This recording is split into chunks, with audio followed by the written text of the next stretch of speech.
Ce rapport annuel d'activité me permet de dresser un panorama de l'action des services de l'État dans le département en 2024 et d'esquisser des perspectives d'action lancées pour 2025 au service de l'ensemble des Vendéennes et des Vendéens.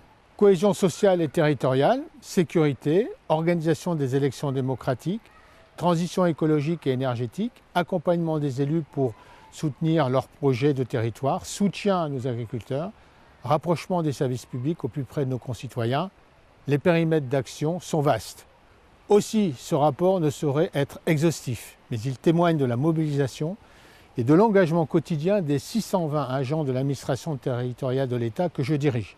L'État s'engage aux côtés des collectivités territoriales et des acteurs de la Vendée en déployant l'ensemble des dispositifs de cohésion des territoires pour soutenir leurs projets et leurs programmes.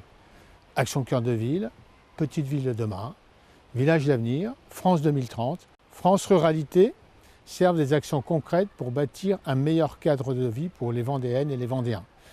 Un cadre de vie plus sûr, plus éco-responsable, qui sait s'adapter aux grands enjeux contemporains du développement durable et de la nécessaire transition énergétique. La Vendée bénéficie de collectivités territoriales très impliquées et dynamiques sur lesquelles l'État sait pouvoir compter pour la mise en œuvre des grandes politiques publiques dont il a la charge. Aux côtés des élus de la République, je partage cette volonté d'assurer, dès à présent et pour l'avenir, la protection des habitants, la cohésion de nos territoires et la solidarité en direction de nos concitoyens les plus vulnérables. Les agents de l'État seront toujours au rendez-vous avec cette même ambition de réussite au service de l'intérêt général pour répondre aux attentes légitimes des habitants de la Vendée.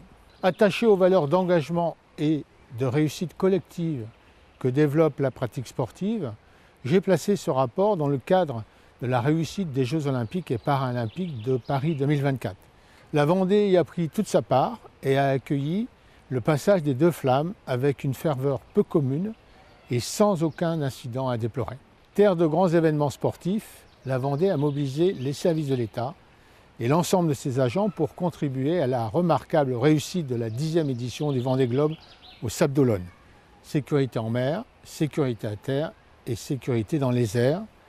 La mobilisation des agents publics n'a pas failli pour ce grand événement sportif exceptionnel et sans équivalent.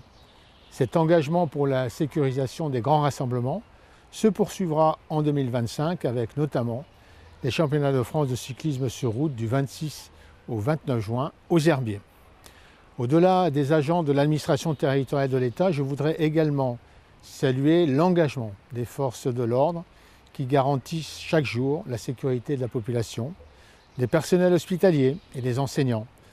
L'action de l'État est multiple, parfois complexe à appréhender, mais ce qui anime chaque agent de l'État, c'est le service de l'intérêt général et c'est le service de ses concitoyens.